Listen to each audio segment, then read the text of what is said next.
अस्सलामुअलैकुम। Supreme court ने वक्फ amendment act 2025 के पूरे कानून पर रोक नहीं लगाई है, लेकिन कुछ खास सेक्शन पर रोक लगा दी है। यह फैसला 15 सितंबर 2025 को चीफ जस्टिस बी.आर. गवई और जस्टिस ए.जी. मसीह के बेंच ने सुनाया है। कोर्ट ने किन किन सेक्शन पर रोक लगाई है, तो चलिए यह जानने की कोशिश करते हैं। इस्लाम पर 5 साल प्रैक्टिस करने की जो शर्त थी, अपनी प्रॉपर्टी को वक्फ करने के लिए किसी भी इंसान को कम से कम 5 साल से इस्लाम का प्रैक्टिस करना जरूरी बनाने वाला सेक्शन 313R पर रोक लगा दी गई है। कोर्ट ने कहा है कि बिना किसी साफ वजह के यह शर्त मनमानी हो सकती है। दूसरी बात, कलेक्टर को फैसला तय करने का जो राइट दिया गया था वक्फ प्रॉपर्टी पर कंट्रोवर्सी में, जिला कलेक्टर को आखिरी फैसला लेने और सरकार की जमीन पर इंक्रोचमेंट बताकर वक्फ को रद्द करने का राइट देने वाला सेक्शन 3C और उसे रिलेटेड क्लोज पर रोक लगा दी गई है। कोर्ट ने कहा है यह पावर एग्जीक्यूटिव को देना पावर सेपरेशन के खिलाफ है। ट्रिब्यूनल के फैसले तक कोई थर्ड पार्टी राइट्स नहीं बनाई जा सकती है। तीसरा, वक्फ बोर्ड और काउंसिल में बहाली। सेंट्रल वक्फ काउंसिल और स्टेट वक्फ काउंसिल में मेंबर की बहाली वाली सेक्शन 9 और सेक्शन 14 पर भी रोक लगा दी गई है। यह पहले से ही पेंडिंग मामलों में लागू थी और दीगर चुनौतियों वाले सेक्शन जैसे 23, 36, 104, 107, 108 पर भी रोक लगा दी गई है, जो वक्फ प्रॉपर्टी के रजिस्ट्रेशन, डिस्ट्रीब्यूट, हैंडलिंग और सुधार से जुड़े हुए हैं। कोर्ट ने इनकी कानूनी वैलिडिटी पर चिंता जताई है। कोर्ट ने साफ कहा है कि कानून की संवैधानिकता पर पूरा केस बाद में सुना जाएगा और अभी सिर्फ इन चैलेंजेस वाले हिस्सों को प्रोटेक्ट किया गया है। वक्फ रजिस्ट्रेशन की जरूरत पर कोई रोक नहीं लगाई गई है क्योंकि यह पुराना कानून है। यह कोर्ट का स्टे तब तक रहेगी जब तक सरकार रूल्स नहीं बनाते या मामला पूरी तरह से तय नहीं होता। भारत में मुसलमानों की हालत बहुत ही अफसोसनाक है। यह बात ऐसे ही हवा में मैं नहीं कह रहा हूं। मैं आपको कुछ तर्क दे रहा हूं जिससे यह साबित हो जाएगा कि वाकई में हिंदुस्तान के अंदर मुसलमानों की हालत अफसोसनाक है। वीडियो में आखिर तक बने रहें और पूरा वीडियो जरूर देखें, तो बात आप सभी को समझने में आसानी होगी।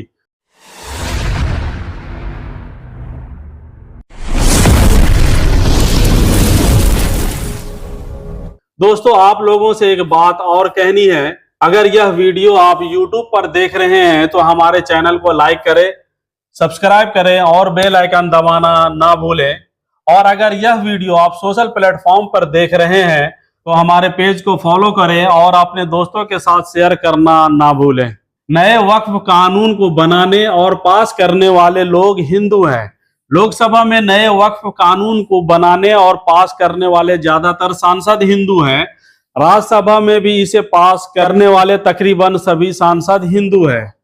18वीं लोकसभा 2024 में टोटल 543 MP में सिर्फ 24 मुस्लिम हैं, जो लगभग 4.42% होता है। यह आंकड़ा पिछले 60 सालों में सबसे कम है। आजादी के बाद से मुस्लिम क़यादत घटी है।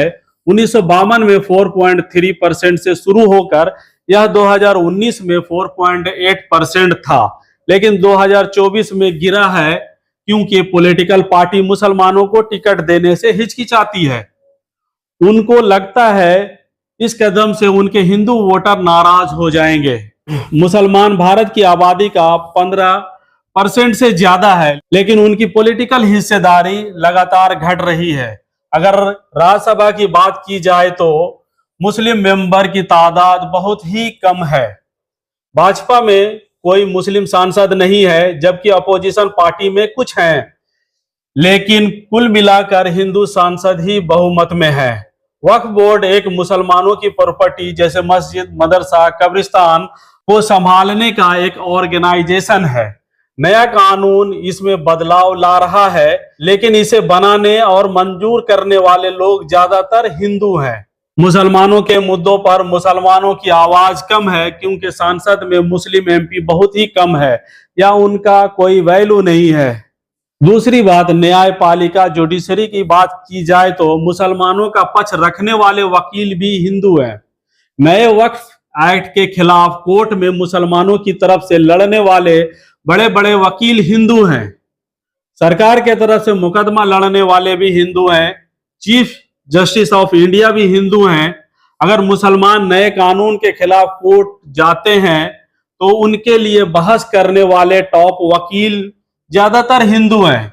मुसलमान खुद अपनी लड़ाई खुद नहीं लड़ पा रहे हैं, उन्हें दूसरों पर डिपेंडेंट रहना यह दिखाता है कि मुस्लिम समाज में अच्छे वकील या लीडर की कमी है। तीसरी बात, टीवी डिबेट में स्पोक पर्सन भी ज्यादातर हिंदू है। नए वक्फ कानून पर टीवी चैनलों पे बहस करने वाले सभी पॉलिटिकल पार्टियों के ज्यादातर स्पोक पर्सन हिंदू हैं। न्यूज चैनलों पर जब इस कानून की चर्चा होती है तो कांग्रेस, बीजेपी, सपा या किसी भी पार्टी के तरफ से बोलने वाले लोग ज्यादातर हिंदू होते हैं। मुस्लिम स्पोक पर्सन बहुत ही कम दिखते हैं। मुसलमानों के मुद्दों पर भी मुसलमानों की आवाज नहीं सुनाई देती, सब हिंदू ही बोलते हैं।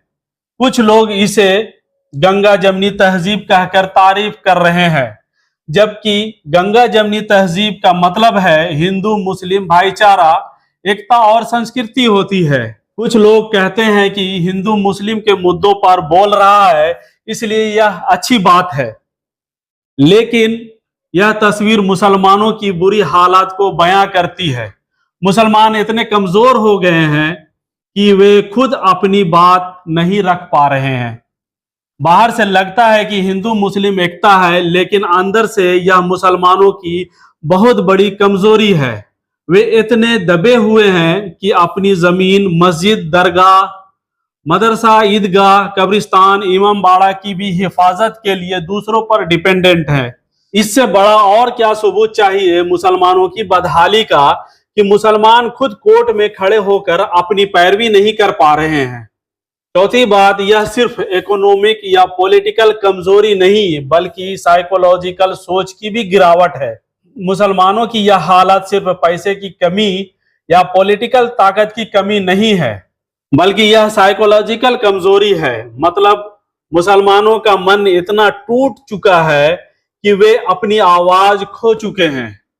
पिछले 75 सालों में संवैधानिक सिस्टम ने मुसलमानों को इतना परेशान किया है कि वे अपनी दुख को भी बयां नहीं कर पा रहे हैं। उन्हें लगता है कि बोलने से उनकी मुसीबत और बढ़ जाएगी, इसलिए वो खामोश रहते हैं। यह एक सिस्टमेटिक तरीके से किया गया मेंटल हैरेसमेंट है। पांचवी बात, मुसलमान अगर अपनी हक की बात करता है तो उनके साथ क्या होता है। अगर कोई मुसलमान अपने हक की बात करता है तो संवैधानिक सिस्टम उसे मुकदमों में फंसा देती है। न्यायिक हिरासत के नाम पर जेल में डाल दिया जाता है, सालों तक जमानत नहीं मिलती, कोई सुनवाई तक नहीं होता। जिसका जीता जागता सबूत है उमर खालिद और शरजील इमाम और उनके जैसे कई सोशल एक्टिविस्ट जो आज सालों से जेल में बगैर कोई सुनवाई के पड़े हैं। उनका परिवार कोर्ट के बाहर इंसाफ का इंतजार करते करते बूढ़े हो जाते हैं। एग्जाम्पल के लिए, अगर कोई मुसलमान प्रोटेस्ट करता है या जुल्म के खिलाफ आवाज उठाता है तो पुलिस एफआईआर दर्ज कर लेती है। उत्तर प्रदेश में तो और हद हो गई है, जहां नवाब साहब का मकबरा पुलिस प्रशासन की मौजूदगी में तोड़ा जाता है और पुलिस तमाशाई बनकर देखती रहती है। और दूसरी तरफ आई लव मोहम्मद सल्लल्लाहु अलैहि वसल्लम का बैनर लगाने पर एफआईआर दर्ज कर लेती है। हम लोगों ने सीएए और एनआरसी के प्रोटेस्ट के टाइम में भी यह देखा है। फिर कोर्ट में सालों तक केस चलता है और वह इंसान जेल में सड़ता रहता है। इससे मुसलमान डर जाते हैं और खामोश रहना पसंद करते हैं।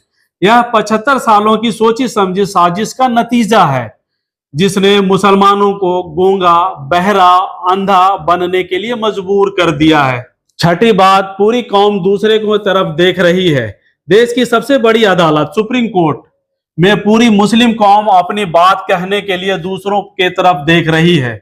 मुसलमानों को इतना परेशान किया गया है कि उनकी तकलीफों की जुबान भी गूंगी हो गई है। मुसलमान इतने डरे हुए हैं कि वे खुद बोल नहीं पाते और उम्मीद करते हैं कि कोई हिंदू वकील, सांसद या स्पोक पर्सन उनकी बात रखेगा। यह कितनी शर्म की बात है। और कुछ लोग मुसलमानों की इस बेबसी पर जश्न मनाते हैं और अपनी चालाकी पर फख्र करते हैं। आवाज नहीं आ रही, लेकिन सवाल दोबारा पूछा जाता है तो अखिलेश कहते हैं कि आवाज नहीं आ रही। आवाज नहीं आ रही। नया वक्फ कानून मुसलमानों की प्रॉपर्टी को निशाना बना रही है, लेकिन मुसलमान खुद कुछ नहीं कर पा रहे हैं। मुसलमानों की अपनी आवाज खुद उठानी चाहिए, वरना और नुकसान होगा। और आखिर में मैं अपने मुस्लिम भाइयों से इतना कहना चाहता हूं, इलेक्शन के टाइम में अपने वोट का सही इस्तेमाल करें। किसी को हराने के लिए वोट हरगिज ना करें, बल्कि अपने नुमाइंदे को जीत दिलाने की कोशिश करें। दोस्तों, इस वीडियो में इतना ही। यह वीडियो आपको कैसा लगा कमेंट बॉक्स में आकर जरूर बताएं।